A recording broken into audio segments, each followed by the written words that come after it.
I just read a. Before I tell you what I'm wanting to speak about, I'm not doing so well still, and I'm going to be doing a lot worse. I've had something wrong with my nervous system, with my stomach, with my esophagus, having epileptic seizures, having problems using my nervous system to speak, walk, write my name, things like that. It all started suddenly when I took a handful of pills my mother gave me. Then I had an overdose, and my mother had me sleep off the overdose on a pile of newspapers as I was screaming for help, but I couldn't form words. And my mother was told to bring me to the emergency room, but she said they don't know what they're talking about and hung up on them, and then left me to sleep it off. When I woke up, my body was suddenly changed. Within a week or longer, about a week to a month, I was testing my skin and causing myself hickeys on my arm by sucking on my arm skin. And when the doctors asked me why I did this, I was just doing it because my body felt different. You have a 5-year old, 6-year old, 7-year old, somewhere in that range, who just experienced an overdose that has destroyed his nervous system, and now he can't talk the same, move his legs the same, move his arms the same. Now, the family that just adopted him could care less about the sudden change in his body. They're not paying one attention to all the pain and suffering going on with this child. I mean, even they're even stealing this child's swimming medals away.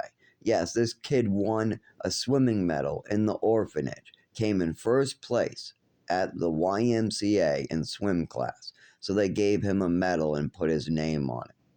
What did this family do when I was age 5, 6, or 7, around there, and I tried to show them this medal? They stole it from me, told me it must be a black kid's because they're athletic. Then they try to get me on drugs, saying that it's because I'm a thief and I'm writing my names on medals. And that's not all. That my mother also thought it was appropriate to give me extra medications as punishments to alter my behavior. I'll give you an example. I was playing with my nephew. A week. I was trying to eat a mushroom, but an adult, the age of 20, told me, "What are you trying to do? Commit suicide?" and walked off, and I put the mushroom down. A week later, I'm playing with my nephew. I see the same red, pretty mushroom, and it looks yummy like a pizza. Red, yummy, pizza mushrooms. It's going to be yummy like a pizza. And I pick it up, and I remember the other adult going, "Don't eat that. What are you trying to do? Commit suicide?" And I don't know what it means, but I know this looks yummy. So I just take a little bite. And my nephew looks scared for some reason. So I'm like, I don't know what's going on, but I'm only like 5 years old, by the way. I'm only 5. So I eat the bite of the mushroom, but apparently, I know we've both been told not to eat the gray mushrooms, the poisonous ones, but the red ones, those look like the edible ones to me. They're different. And I'm stupid. I'm only 5 years old. 5-year-olds eat a lot of crazy things: string, coins, pills off the floor, and mushrooms outside. That has a tendency to happen with children. I was just a normal 5-year-old, and I didn't know that the red ones weren't edible. Maybe they were. Who knows? We didn't even check what the red ones were. Instead, we went straight to my mother acting crazy. She has my nephew going, "Zach said he's trying to commit suicide." Why was my nephew saying that? Because that's what an adult told me I was doing. I just repeated that. When my nephew asked me what I'm doing, I said, "I think it's called committing suicide." Or, "It's committing suicide." But I had no idea what the word commit or suicide meant. But when they asked me, "Are you trying to kill yourself?" I remember I'm 5 years old. I go, "No, no, of course not. I ate it like it's on a pizza. I ate it like it's on a pizza." I kept on saying, "I thought it was like on a pizza mushroom. I ate it like it's on a..." I told them the truth. I was just trying to eat. That's it. I was just trying to eat something that looked yummy to me. And I had no idea what the fuck the word suicide meant because I was 5 fucking years old. But my mother, She's now in fantasy land. She heard my nephew say, Zach's trying to commit suicide, and she loves it. She was trying to say that back when I was sucking on my skin. When I tried to look at a glowing match, she was trying to fuck with my head, convincing me that that means I'm trying to burn down the house. How does my mother make that connection? Her son plays with a match, but she tells her son that that means that he's trying to burn down the house and he needs to admit it. But why? Why would they, did I do something like burn her dress, or was there a light mark on the wall or something? Nope. No, I never even got a single match lit. I couldn't figure out how to get the matches lit. There was just a pile of used matches that there was nothing burnt. I couldn't get them lit. So, what was my mother basing this upon when she walked in there telling a 5-year-old that he's trying to burn down the house? What was she basing this upon? Well, according to my mother, if I play with matches, I could burn down the house. So that means I'm purposely trying to burn down the house. At the age of 5 years old, I'm trying to take her house from her. And I'm out to get her. And I'm out to get my father. I'm not trying to look at the glowy thingy. My mother says I'm out to take all her property. I'm an arsonist. Same thing when I tried to do this at the age of 13. I tried to do it in a science experiment where I wanted to see if slime could be a good fire extinguisher, and I held a match to some slime. My mother said I'm a homicidal maniac going out to hurting animals because there was slug producing the slime.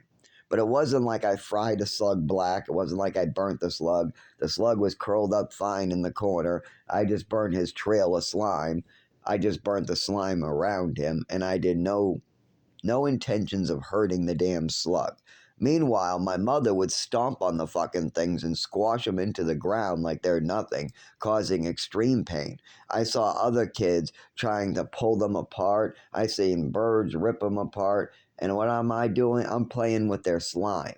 I'm playing with the slime, and that makes me a serial killer. You see how these stupid things my mother came up with? But here's the worst part. She would bring me to doctors and pay them to write these things down on my medical file, and then pay them some more money to prescribe me medications I didn't need. Then my mother would give me medications that I wasn't prescribed with those medications that she had me prescribed on false pretenses. So she's having me on at least 3 to 5 prescriptions I shouldn't be taking, prescribed by a doctor, and then she's slipping me 1 to 2 drugs here or there when she just wants to get a horrible sickness or a reaction or make me pass out or make me drool and fall asleep. She'll just slip me some pills. Now, my mother's done this for 25 fucking years. She died, but she's still doing it. Still from her grave.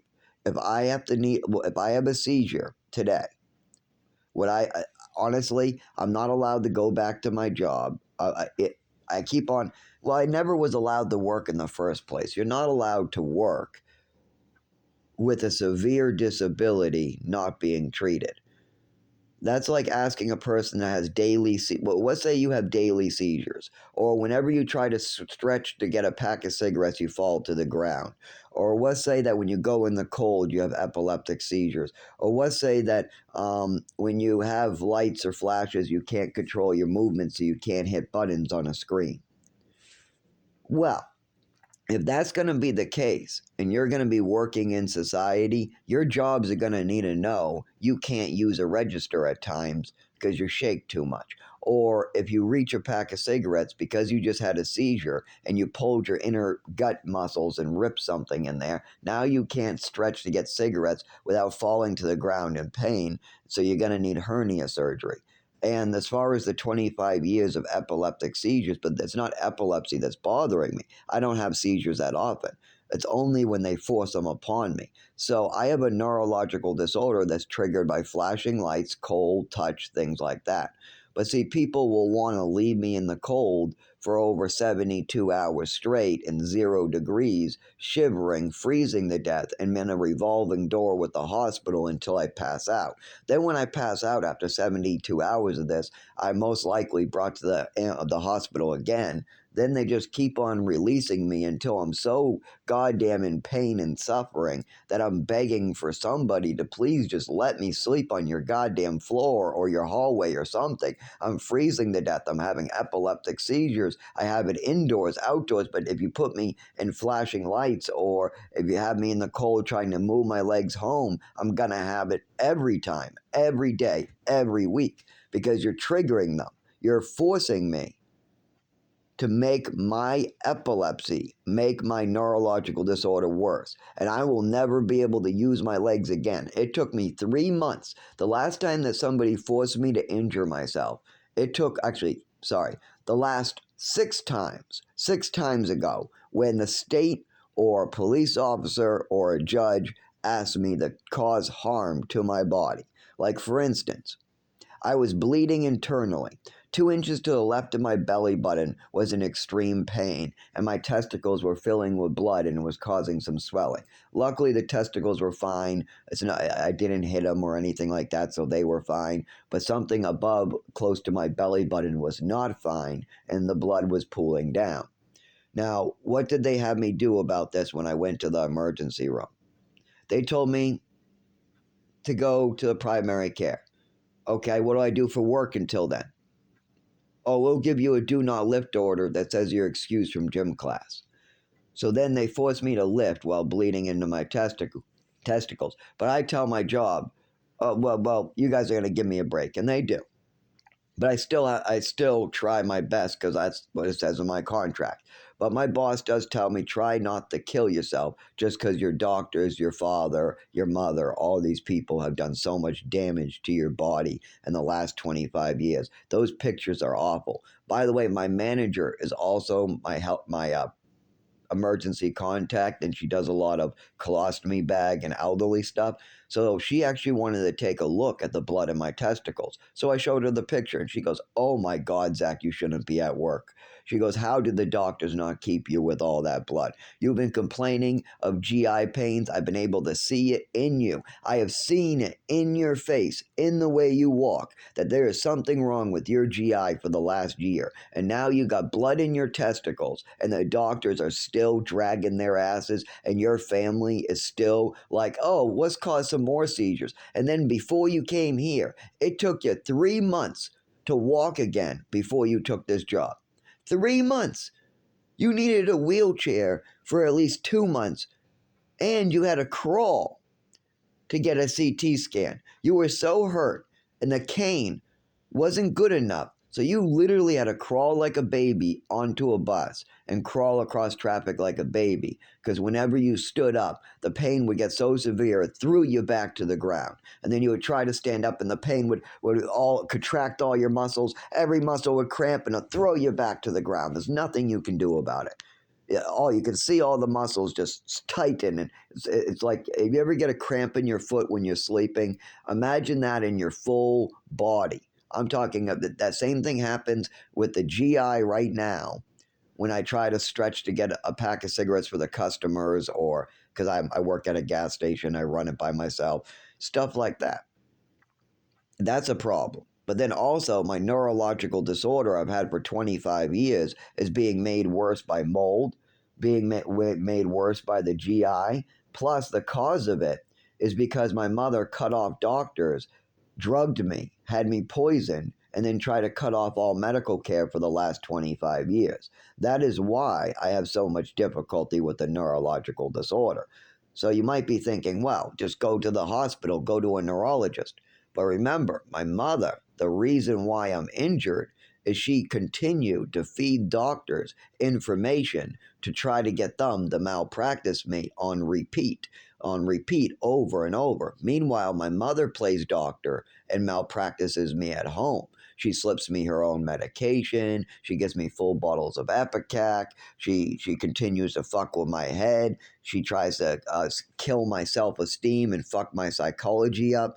She knows that swimming medal must be mine because of the way I'm crying and the way I'm upset. And I told her I wanted in the orphanage. I gave her all the information. All she had to do was ask questions. It had my name on the back. So obviously it did come from the orphanage. But instead, my mother's pushing this narrative of stealing my swimming medal away at the age of 5 to try to destroy my self-esteem. And then on top of that, get me on pills and drugs. Yes, she would do these things on repeat over and over and over. And because my father allowed her to go nuts with my body on repeat for over 15 years, the guilt was killing her. So she started drinking and pilling. I watched her steal my Vicodin. My father knows she did that because I brought it to him and she admitted it. She goes, "Well, I only stole his Vicodin one time." That there was multiple missing. It wasn't one time. But I'm the one who got blamed because I was spying on them, they said. I shouldn't be spying on them. I was watching TV and my mother just stole my pills in front of me. She came out swallowing my pills in front of me. I'm not spying. I'm watching TV in the fucking bedroom, and Patricia comes out with my pill bottle and a glass of water taking my pills. And then I went downstairs and told my father that my mother is taking my active script of Vicodin that will be needed if you find me on the ground shaking in pain again because my mother is slipping me too many drugs and is causing extreme migraines that are making me fall to the floor in extreme pain. And the emergency room is so worried about me that they gave me not only some ibuprofen 800s, but Vicodin, morphine with with ibuprofen in the emergency room, and then Vicodin for if those migraines come back. Not only this, I'm falling to the ground with all different types of symptoms when I was 10 years old in Maine. We're watching fireworks, glowing, flashing lights. It's a little windy and chilly for me. I don't have a jacket or I don't have much on. My mother and father, they planned it. They brought their windbreakers. They're always good at worrying about themselves. Oh, yes, very good at that. Very, very good. You know, if I'm cold on a beach and I'm shaking and if I'm uncomfortable and I want to go in the car, no, not necessary. They'll just put on a windbreaker. Because I watch them. I say, "It's cold. I want to go." And they say, "No, it's fine." Then everybody starts putting on their windbreakers and their light coats, what I don't have. And then, on top of this, then 30 minutes, they go, "It is a little cold. Let's get out of here." And then everybody wants to leave. And now I'm frozen to the fucking sand, standing there, just staring for the last half an hour with a small little shovel in one hand and a pail in the other. This was when I was about 7 years old as well, and we went to visit my mother's best friend, and we're on the beach. And see, the problem is they think I'm trying to be stubborn. They think it's a game. When I say I can't get up, my legs aren't working, they're like, "Of course they are," and they just rip me right up. That's how my mother was. "Of course you are." Rip me up, I fall. She drags me, she picks me up, throws me to the ground, drags me some more. "Work those legs. I'll drag you across the cement if I have to, Zach. I'll drag you until you're bloody. You walk." Stuff like that. "You're too heavy to carry. Your legs better walk now." And of course, I'm fumbling over and I'm not able to really work my legs at times. At times, I have no coordination whatsoever. And obviously, we have this on my medical record going back to age fucking 7 years old when the overdose happened. I had great coordination until I met my adopted mother. I was winning first place in the swim class at the YMCA. We know that because of the swimming medal. We also know I came in third place at spelling bees. We know that I was doing fine with the other kids when playing. We know I was able to throw things at the same rate as other kids. But then all of a sudden, when I tried to move my arm, it moved differently. And my coordination and my nervous system would send these pulses out and not do what I told it. "Well, when did this start?" the doctors ask me. "When did this start?" Well, my mother gave me a handful of meds. Then I lost my vision. Then I could try to scream for help, but I couldn't make words. Then my mother went on the phone. Then I tried to stand up and my legs, and I couldn't feel my body. Then I tried to crawl to a pile of newspapers, but I couldn't feel the floor. Then I passed out on a pile of newspapers right as my mother was told to bring me to the emergency room. She refused, hung up on the help, and left me to sleep it off. When I woke up, I felt totally different. Then I went to school, and the teacher said, "Did something happen at home? Was there a sudden change of your meds recently? Because you were writing your name differently, and all of a sudden your whole body is different. The way you're speaking is different, the way you're walking is different, the way you're talking is different. It seems like that something is totally different with your nervous system and your whole body and in you in general. It's like a whole different person.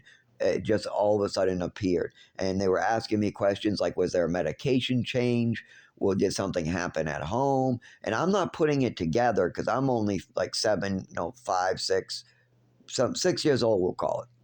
Where I'm about, they don't exactly. I couldn't even read a calendar at 6 years old. I don't know what year it is. I'm learning how to write my name, stuff like that.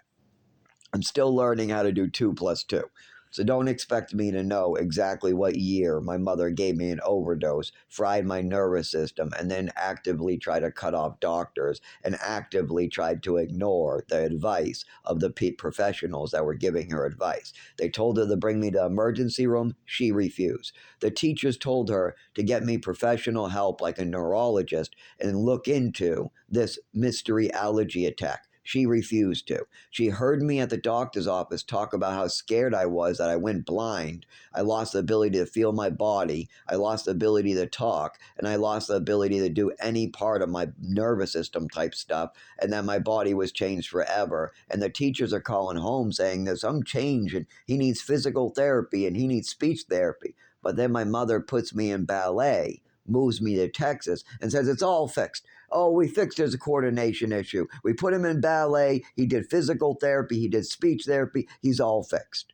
But yet, I'm now 32 years old, and if I take a diazepam, something they give me for epilepsy when I have seizures, they inject it into my shoulder when I have any seizures. They give me Ativan or diazepam. Why do they do this? Because it helps with the shakes and the spasms and the impulses that go into my nervous system, causing me to look like I'm about to have a seizure, or I do have full-blown seizures at times. That's where I go unconscious, and then they tell me that this happened. It's not something that I know is happening.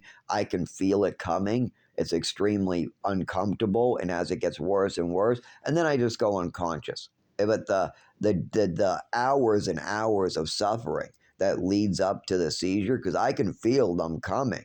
I can feel the horrible. It feels like getting tased. Feels like somebody's just raising the voltage on a taser more and more until you just go unconscious, and then you wake up in an emergency room bed, and then the doctors are either asking you, what happened to you? What happened to you? Or the doctors are waking you up saying you had a grandma seizure. See, they tell you had a seizure if witnesses see it happen to you. But if you have asshole mothers and fathers like mine, and they just leave you in the woods in New Mexico to have a seizure, or they just leave you in some program to have a seizure riding your bike, or you're riding your bike at home, or you have an injury, or you fall to the ground while watching fireworks with your mother and father, or you're living in a tent in the woods because your mother and father have not got you medical care and you're not able to use shelters until you get medical care. And they've done everything in there possible. So when I walk into a neurologist, when I'm brought to an emergency room, when I try to get a primary care, they don't know up, down, side to side. They don't even know where to start with me.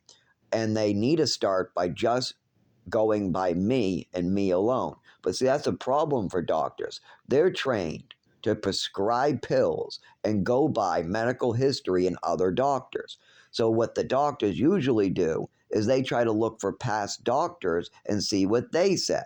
But see, past doctors were informed by my mother.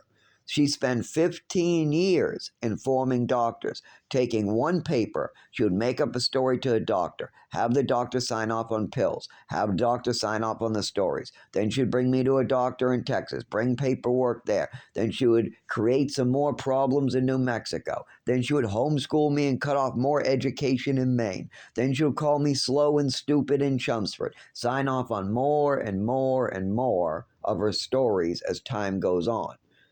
And that's just a snowball rolling downhill. And now that my family has gone all in and killing me too. Oh yes, my sister, she knew that my mother had a problem with giving extra medication to children. How did my sister know this? My sister's name is Valerie. She was a grown adult when this was happening to me. When I was 16 years old and my mother was drugging me, and I already had a lot of health issues that needed to be treated, and my mother was cutting off the health care I needed while trying to give me malpractice instead. That way it would confuse everybody. As long as she malpracticed me, but nobody knew what was going on, and she kept what was really going on a secret, then she could do horrible things to me and nobody would care. And she could not get in trouble for slipping me pills that I'm not prescribed whenever she wanted me just to shut up. Just slip me some pills, just slip me some pills, just slip me some pills. I was 5, I was 6, I was 7 years old. Of course, my nervous system and body was fried. Of course, my stomach couldn't handle 6 meds a day, plus my mother's magical one from the closet that she wants to slip to me. My stomach couldn't handle it. Of course, I have stomach problems at the age of 32. I spent 15 years swallowing handfuls of meds. You know how many days of handfuls of med that is? Think about it. At the age of 5 years old, I met this adopted mother, Patricia. Okay. Right when I met her, she started really shoveling the meds into my body. Before that, before I met Patricia, I was on one med for ADHD and then maybe a multivitamin or something. But after I met Patricia and after she started the loony behaviors, after she started making up stories about me, like if I played with a match, like if I tried to look at a match, that's all I was, when I say play with a match, I mean I tried to light it and look at it. That's all I did at 5 years old in Westford. I tried to light the match and look at it. But right out of the get-go, right with this new mother, she already was coming up stories about that incident. Instead, I'm trying to take her house from her by burning it down. And what's her proof to this? Oh, she got me to repeat her telling me it. She told me that's what I was doing, and I needed to admit it. I repeated what she told me to repeat, and now that's their proof.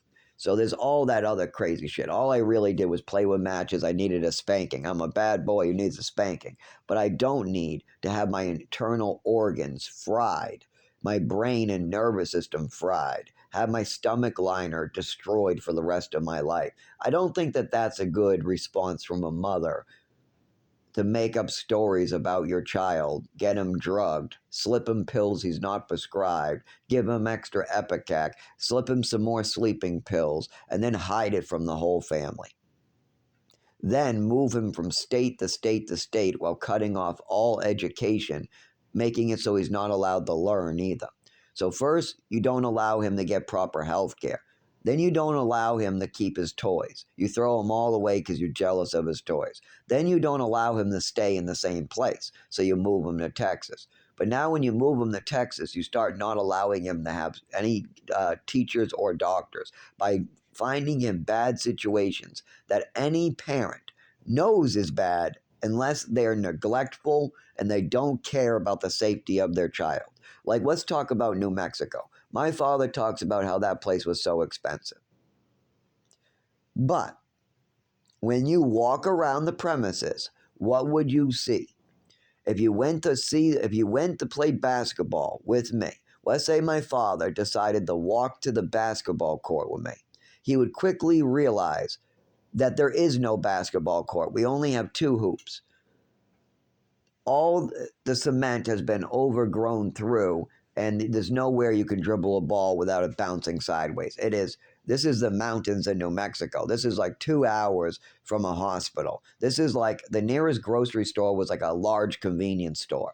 And that was like an hour, 30 minutes down the place. That's where we did most of our grocery shopping, was at this convenience store. The actual grocery store, they used to have to truck in, that we had to get a truck of food. And if it went bad, everybody got upset. If the fridge broke down, oh, everybody had to pay. It was hell. Now, so we know that we're in the middle of nowhere. The fridges might break down. We know that they're not giving us any gym equipment. If the father even asked me, do you guys get any kickballs? No, it popped and we don't get any more kickballs. The staff member that was a female had to bring in her softball and a baseball bat just because we all spent about a year complaining that we wanted a ball so we could play kickball. And then winter came and they waited us out through winter. And then summer came again. And then summer was almost over. Fall was just about there. And so the staff member said, it's been 12 months. These kids have had no kickball. And, Zach, when I got there, I only got to play 2 times before we had no kickball. So I spent 18 months on a field with no basketball court. Plus, I'm only 9 years old, so I can't play basketball. I can't shoot it through the hoop. All I can do is dribble, and we don't have a court to dribble on. We only have hoops. We only can play horse and shoot the ball. But all is young. We got a 7-year-old, we got an 8-year-old, another 8-year-old, a 9-year-old, and a 10-year-old. And then we have a 12-year-old and a 13-year-old, and I think another 12-year-old maybe. And that's it, something like that. Now, everybody ages under 9 years old. We could not play basketball because we can't shoot the ball. So they just leave us standing there doing nothing. Nobody passes us the ball because we can't shoot, and there is no court to dribble. So all we do is play horse, but nobody wants us on their team of horse. And if we try to play horse, we always get 0. We always are automatically out because we can't even make it to the hoop. This is a profession. This is extra large hoop, and you got an 8-year-old who can't make it to the hoop. Okay, so at least we have a basketball, right? Well, it also had a lump on the side too. So even if there was a non-lumpy court, the basketball also had one lump on the side of it, where if you hit it on the lump, you would miss your shot. When we played horse, people would hate it when that lump got in the way. Now, why was there no gym equipment? Because the place wasn't built yet. Now, if my father just asked what type of gym equipment and asked to look at it, he would quickly realize that there's a problem. But did my father or mother just ask to look at the gym equipment? No. Did they go take a walk to look at this basketball hoop? No. Did they ever see me actually playing after the first 6 months of being there, playing any real good games? Or was it really just jogging around in a circle, or when they did the camera footage game? That was kind of fun. They needed camera footage of all of us playing, so they set up a Christmas party. They set up one game outside. I forget, somebody brought something in. I can't remember. One of the staff members the psychiatrist brought some balls in, and then he put up this tripod with a camera and recorded us playing, and then took all the balls away again. Meanwhile, and I don't know what they were. I think it was, he brought in a regular basketball. That's what he brought in, one without a lump. He brought in a basketball without a lump, put out a tripod, started recording us playing. Then he recorded us without us getting strangled for a day. Then he recorded a meal, and then he recorded the Christmas party in the building we're not allowed in. They had 3 buildings. One was just a shitty old shack. It had picnic tables for a dining room. You had about 4 or 5 picnic tables. Sorry, you had actually 6 picnic tables, I believe. Then you also had a walk-in fridge with a freezer. You had rooms with bunk beds, 2 kids to a room, and you get 1 shelf to keep your toys on, and you don't get to have any toys.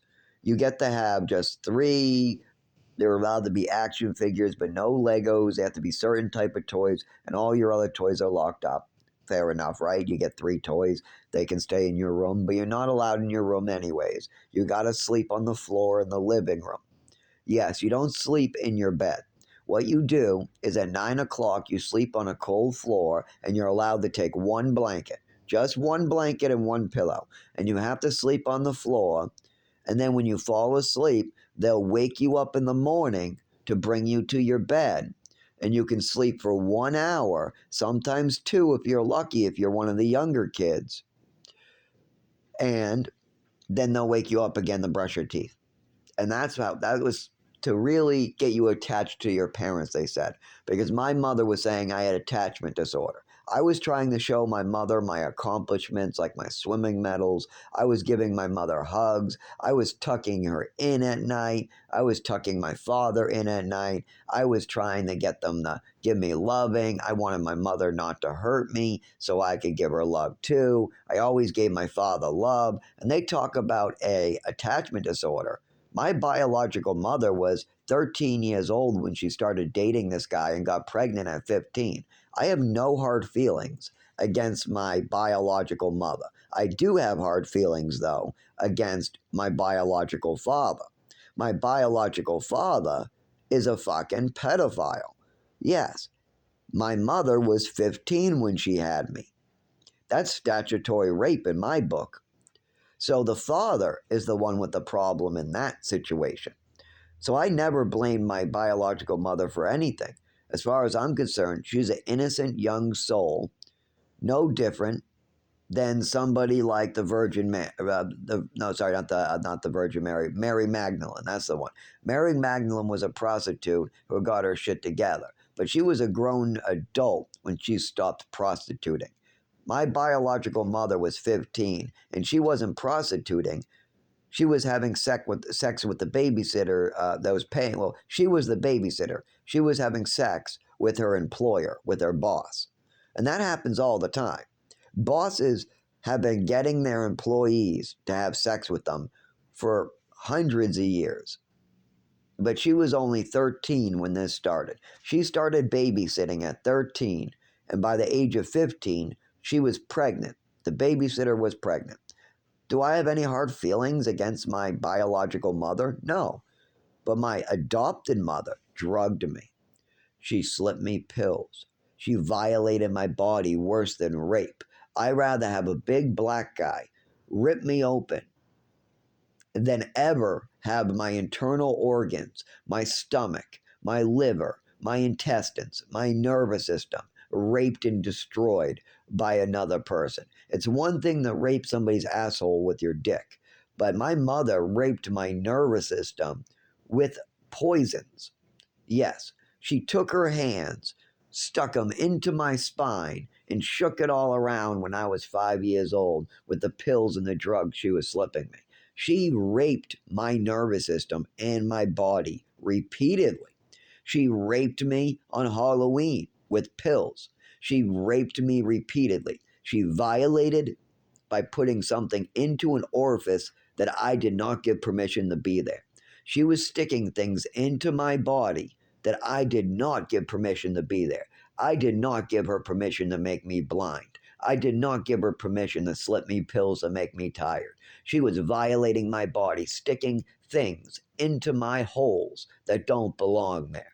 My mother took pills out of her own medicine cabinet and then slipped it into my mouth without me knowing it, and then destroying my insides.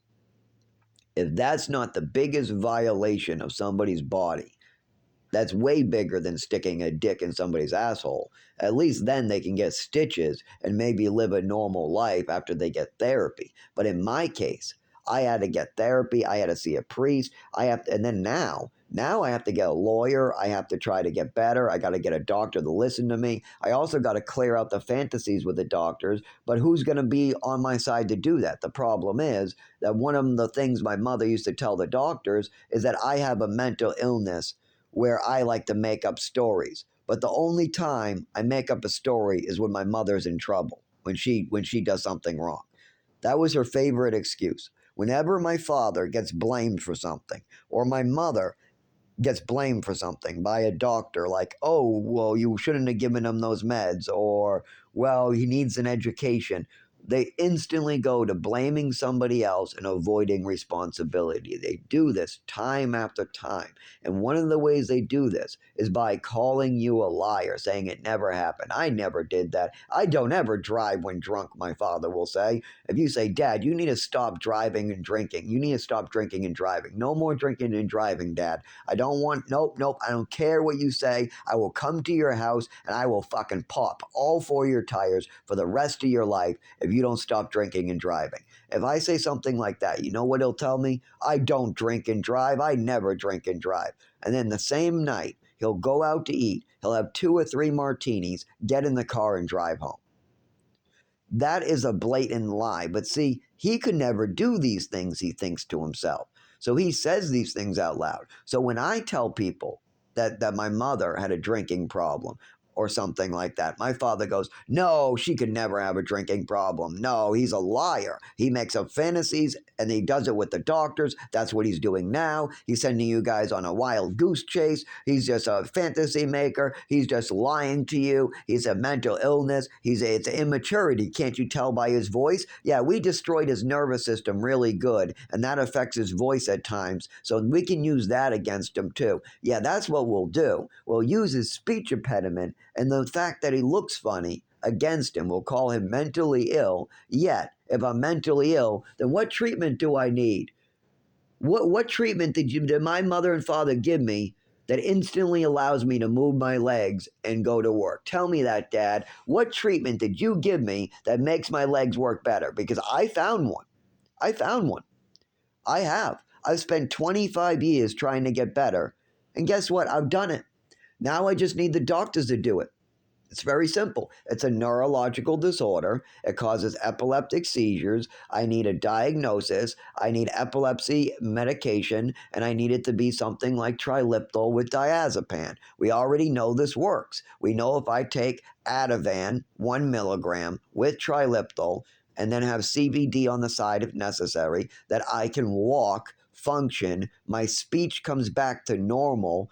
I don't suffer greatly. You don't see tears coming out of my eyes with flashing lights or in the cold. You don't see me spasming. And most of all, I can drive a fucking car. But why are we not doing this? Because my mother and father still keep on calling it a mental illness. But yet it's not a mental illness. So there's nothing they can do to treat it until we get it to be the real illness. My mother destroyed my nervous system with an overdose. That's the real problem. You can't drug a child until he's blind, leave him on a pile of newspapers to sleep it off, and then go, he's fine, let's move to Texas, and expect there not to be consequences in your child's nervous system. And after I spent 25 years documenting everything, asking about it over and over and over. I've been talking to the doctors about that night, about the overdose, for 25 years. I have told the doctors in Westford, the doctors in Texas, way back then. And my story has never changed. It's always been my mother called me, gave me medication. I had a reaction. I lost my vision. It was like I lost all my senses. I passed out, and they did not bring me to the emergency room. My story has always been the same. I've always described a horrible thing that happened to me. But my mother, on the other hand, she's come up with 101 excuses to try to avoid responsibility. What was her first response at the doctor's office? It's a mysterious allergy attack. And the doctor put it down as a mysterious allergy to medication. Then, in Texas, she starts going, it's just an allergy, I don't remember. By a little bit after Texas, I'm a liar and I'm making it up. By the time we get to Massachusetts and in Chelmsford, I'm mentally ill, I'm immature, and I'm out to get her. And the out to get her stuff was always, she always said that. She said that I was jealous. She was jealous of my toys, she told me. She said I was out to get her because I had a swimming medal with my name on it. I mean, she had these fantasies constantly. My mother was seriously mentally ill, and I'm talking about my adopted mother. I'm talking about you taxpayers out there are the ones who did this to me. You guys chose this mother for me. The state and the taxpayers did this to me. If you guys left me with my biological mother, whatever happened to me, if she drugged me, if she destroyed my nervous system, if she used me for money, it still wouldn't be as bad as what my adopted mother did to me. So, you guys decided, the taxpayers, that you should take me from my biological mother, put me in an orphanage, and find me a home for my own safety.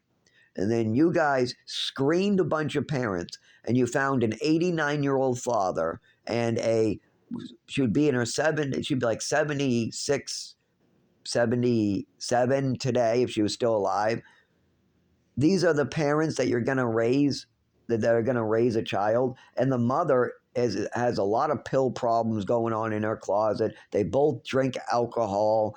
They're moving him out of state. They're getting way too many drugs involved. They're asking for money to raise them. And my adopted parents, whenever they did something wrong, they would pull this excuse. Well, we said we were too old to raise a child. Then why are you raising me?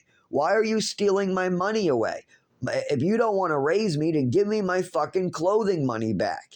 If you don't want to fucking raise me, then let me use my Social Security to better my life. Why are you using my benefits if you don't want to raise me? Do you think that that money is yours? Are you so dumb that you think that every orphan is somehow your money? Do you think that every orphan, that their clothing check and their rent check is somehow yours, Dad? Because we all get it in our name. We all do. And if we don't have an adopted father, we get something like $700. If we $760, $780. If we have an adopted father like mine, we get $980. That's the only difference. Jasmine was born in the same situation as me. Drug addict parents, took in Massachusetts. She was a Lowell, she was a Lowell general baby. She was taken from her parents at a young age and put in foster care. I was put in foster care.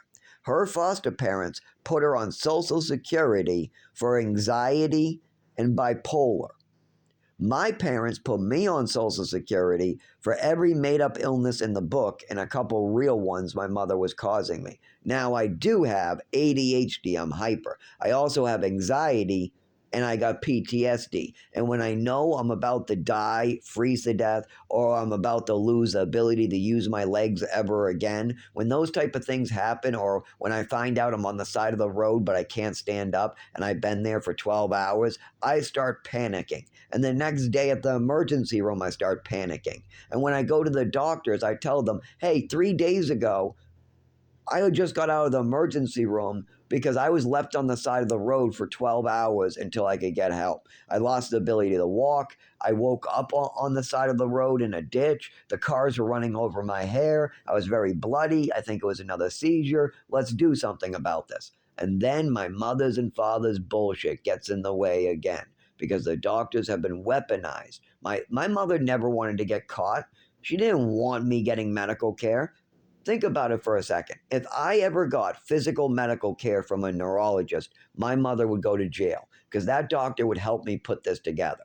Because I was always mentioning the overdose and how it did something to my body and my body changed. I was mentioning it at every primary care chance I had. But remember, my mother was keeping me out of the primary cares as much as possible.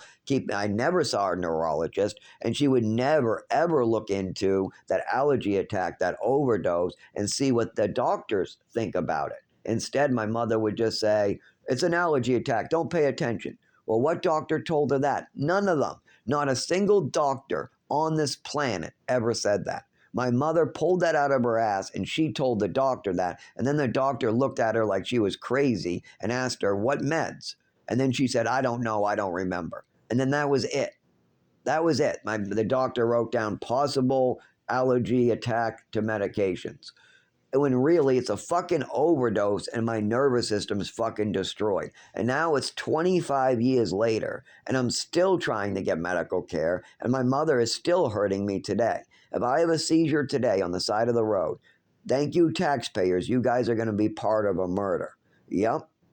You guys are all involved in a murder. And it can be stopped anytime anybody wants it to stop. All we have to do is clear out all this crazy bullshit from a crazy woman. That's it. Erase the crazy medical history bullshit. Listen to the patient because it's driving me insane. It's driving my anxiety. And it makes me look like I'm bipolar because I'm keeping it calm. I'm meditating. I have a calm voice. I try to keep it calm with the doctors. And then they go off on these doctors go off on sidetrack. And then I get super, super worried. And I'm like, please don't do that. I'll get hurt. No, no, no, no, no, no, no, no. No, no, they'll send me back here. What do you mean? I just told you. My urine turned black. That's why I'm here. Yeah, that could be a figment of the imagination. Well, do you want to look at me and look at the patient's information first? I'm here with you. Yeah, I recorded it coming out of my penis. I mean, do you want to see the color of the urine coming out of my penis or not? Oh, you took a video? Yeah, because you doctors suck so bad. I have to record my urine coming out. I tell you my urine is black, and then I have to show it to 100 people for them to tell me it's black because I can't trust my own eyes anymore because my mother and father have really caused me so much stress. Because when I go to the doctors, I get a lot of bullshit because they're misinformed by my mother and father. I go there with black urine and they're going, you need psychiatry. And that's because they think I'm there for attention. They think I'm at the emergency room for storytelling because that's what my father told them. That's what my mother told them. And that's what my father's new wife is telling them. I'm absolutely sure. But I recorded it. So after the doctor said that, I showed him it and he goes, oh my God, that's blackish green. He goes, it must be degrading to that color. I go, nope. I go, look, came out of my penis. See how it looks gray in the sink when it hits the white? And see how I filled it up and tilted the cup? And yeah, it's black, all right, blackish green. It's like a dark, dark, dark, dark, dark, dark, dark green. Almost looks like a black. And I have pictures. It's either a kidney infection or there's a medication for anesthesia that causes this too. But we know I've not been put under anesthesia, so only one thing can cause this is kidney problems. And that's why I'm here. And after the doctor sees the video, then he recommends that I go to a urologist. And I said I already got one. I already got one for the GI stuff. He goes, good. Call her. I'll send her over the records. We'll do some stuff there. And of course, the urologist, she doesn't know what to make of my medical records. So everything is like, wait a year for a 15-minute appointment, and then wait 6 months for another 15 minutes, and then wait another year. And this is all over the phone. They haven't even seen me in person yet. I mean, it's goddamn. I mean, I waited 2 years. You billed me over 20 grand. What have you done so far? Oh, nothing. We're just looking over your case. In 2 years, all you've done is look over my case. Well, we got to know what's really going on with you, Zach. I just told you, my kidneys hurt. I can feel them now. My urine is blackish green coming out of the tap. It's not degrading the blackish green. It actually degrades to a light orange. Okay? It goes from blackish green, and then if you let it sit in a sealed cup for 2 months, it goes to a light orange. So blackish green degrades to orange, but it comes out of my penis black. That I know is a problem. So why aren't you guys doing anything? Well, how are we supposed to know if it's real or not? Because the emergency room saw it on video come out of my fucking penis.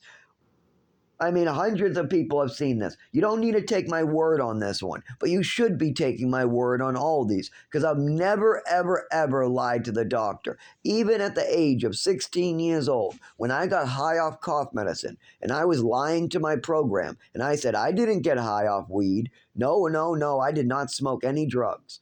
They were asking me about if I did weed and I really took cough medicine. And I said, I did not smoke any drugs. Nope, I did not. And I was telling the truth. I drank it. I drank cough medicine. But when I got to the fucking doctor's office at the emergency room and we were checking in, not even the doctor, just checking in, and they asked what was bringing me there, I told them the truth right in front of the staff member, even though I didn't have to. I knew right there and then. I just said, I took cough medicine, but it won't come up in the drug test. I was wrong about that. In a hospital, cough medicine comes up as PCP. But at the time, I could have lied my way out of that one, I thought, because the drug test at the program, cough medicine never came up on it. But if you take a urine test at a hospital, their machines have cough medicine, even 4 pills, or even 2 pills if you got a stronger one. Like if you take Mucinex, 2 Mucinex is enough to make you fail for PCP. I know that for a fact. I know that because I have done 20 years of experience with that. Oh, I have over 20 years of knowing that dextromorphin comes up as PCP once when you hit like 120 milligrams. Once when you hit 120 milligrams, you start popping for that. And that's only 2 Mucinex. 2 Mucinex, that's 60 and 60 are enough to make you pop. But I didn't know that because I was only like 15, 16 at the time. But I still told the truth anyways. I knew at the time that I could have got away with it if I stuck to my story. But because I never lied to my doctors, I told the truth walking in there. I never ever, as a child, I never ever lied or for one, it's not lying. According to my father, he can lie outright. But for me, I leave out information. I said, I did not smoke drugs. Is drinking cough medicine smoking drugs? No. So I wasn't lying. I don't lie at all. That was never anything I thought was okay. My father thinks it's okay as long as he justifies it. As long as my father can justify his own behavior, it's okay if he does something wrong. He can steal as long as he justifies. He can murder as long as he justifies. He can drink and drive as long as he justifies. He can put me and his wife in harm's way, like letting his wife drink with liver failure, risking her chances of a liver transplant, as long as he doesn't have to take any responsibility. And it's really, he can say, it's your fault. No, it's all my evil stepson. It's all my evil son's fault. No, he killed my wife. Yeah, that's what it really is. Yeah. That all these excuses he makes up. I mean, these are the type of things he says. I guarantee you that's one that he has ready to go to hurt me. Oh, no, you did it. That's what it is. Because really, I've been wanting to tell my father that he contributed in his wife's death for years, because he did. But that would just upset him, and now he's too old, so I haven't told him. I have never told my father that he might have helped her kill herself, because she was on the liver transplant list, and she drank booze, alcohol, but that shows up in a blood test even 7 days later. So the hospital must have known my mother drank alcohol when she came home with 20% of her liver working, and she was on a liver transplant list. And then shortly later, she's dying on the ambulance ride there, and they don't have her on breathing, or she stops breathing. But they should have been easily able to intubate her in time, unless something else was going on. Where now, and I'm an adult, 32 years old, and I have some nurse friends I've worked with. They've told me sometimes when there's a lot of suffering with a family like that, and we know the person's going to die, and we don't want to take a 10-year-old's liver just to give it to an alcoholic that's going to drink it away, they'll do something like not give the breathing supply fast enough on purpose. That way, it's best for everybody. It's best for the father. It's best for the son. It's best for the 10-year-old who needs the liver. It's best for everybody if it ends that way. So most likely, the hospital set up to pull the plug on that ride. They knew what they were doing. They gave us hope, saying she was going to get a liver transplant. But they must have known. They must have known, because she was drinking, that she was going to waste that liver. Because she must have failed for alcohol the minute she got back in the hospital. Because she drank. We know she drank. Her breath, it would be very low. She wouldn't be drunk. But they would know that the night before she drank alcohol. It would just be a super low level. A lot of alcoholics think that because of breathalyzer you can pass after only 24 hours. That means that, you can lie about drinking 3 days later, but you can't. Blood actually shows up anywhere from 3 to 5 days. They usually say about a week, but some people say a week. But 3 to 5 days is usually the blood content level. If you're really active, you can get it out under 3 days. And that's the quickest I've ever heard of getting alcohol out of your blood completely. So that way that your probation officer doesn't know you drank. Because sometimes they give you mandatory blood tests, but they're not every week or every day. They're like once a month or random. And so if you only drink once a month, maybe you can catch it. But if they test you the day after, you're screwed. Now, my mother went back into the hospital the day after drinking. and they would have got her blood right away and tested it. So they knew she had alcohol. They knew it. So my father definitely contributed to her either lose. I mean, he should have destroyed all alcohol in the house. I mean, I'm not allowed.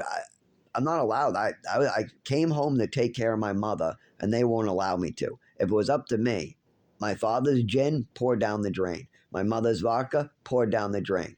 Everything in the house poured down the drain until my mother is either dead or back up and running.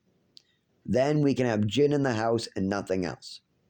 Because my father, he's able to control his drinking. He has no responsibility when it comes to adopting children or other people's children. He's willing to execute and harm other people's children as long as it benefits him.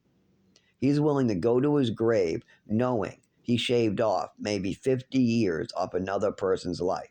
He'll live to maybe 90 or 100. Meanwhile, another person's child will only live less than 40 years because of what he's choosing to do today and what his wife chose to do years ago and what they're still doing tomorrow and what they'll still be doing at the doctor's next week. You guys made statements that have to be fixed. They don't just go away by themselves. You can't storytell to the state, to Social Security, and to doctors all around the country and then be like, okay, you clean up our mess. And that's what my father wants. So I get to die soon. I have a job right now that I'm not allowed to return back to until one of two things. Either I'm cured of all my disabilities, that means that I get the surgery for my GI so I can stretch again, and I magically somehow don't have seizures anymore, and I can hit the register all the time right the first time. You know, these problems persist, and then when they get to a point, I'm not able to do my job anymore. And that's why we need epilepsy medication and a diagnosis so I can continue doing my job. But when I have a seizure or when something does happen, I just go on medical leave and then I go back to work. I go on medical leave, I go back to work. As long as we have the system, I can live a decent life. I can work my job, raise my family. But instead, my father wants my family to starve, be homeless, and me to die. That's what he wants. Because we have two choices. My father can clean up his and his wife's mess at the doctors. They're the ones who told the stories. They need to clean up their stories. You went around telling doctors stories. You went around trying to get money from Social Security for your wife's fantasies. And now those fantasies are hurting your son, preventing him from working or collecting any money at his work. And if you're going to think, well, go to Social Security. Well, the problem is Social Security has a fraudulent case. They have a fake case that makes no sense. And then they have a real case that makes sense but has no support. So that's a whole mess that needs to be fixed and is years away. Okay, well, how about a shelter? Well, shelters need you to take a shower and move your legs on command. If I'm not going to be able to move my legs on command, I just need a note explaining that this is a medical condition, and at times it might take me a couple minutes of stretching, and I might fall, and I might have to get back up, and you don't need to call an ambulance unless I have a full-blown injury and I don't get back up. If I can't get back up, but none of that gets explained. Instead, I get thrown out of shelters as soon as I'm disabled. When I'm always disabled. My mother made me disabled. She crippled me on purpose with drugs and poisons. So of course I'm always disabled. I have to hide my disability or I have to live in the woods. You know, nobody should have to hide their disability, be afraid of the doctors, and live in a constant state of fear and anxiety and PTSD. But that's me. I'm on fight or flight every day of my life. The last 25 years, I've learned how to take deep breaths and try to ignore the fact that I'm in extreme pain or ignore the fact that I'm having problems walking and I just sit down on a rock and I just shiver and shake there and try to ignore that I'm in pain. And I've been doing this for years. When I was 10 years old and I fell to the ground while watching fireworks with both my parents, and they left me crying on the ground, shaking, covering my ears in pain because the flashing lights, the noises, and the cold combined caused some horrible pain. Went in through my ears and then my whole back and everything. It was just too much for me. Now, I later found out that that's not autism. I can do loud noises. If you honk your horn next to me, it's not like I freak out and I start going nuts or something. No,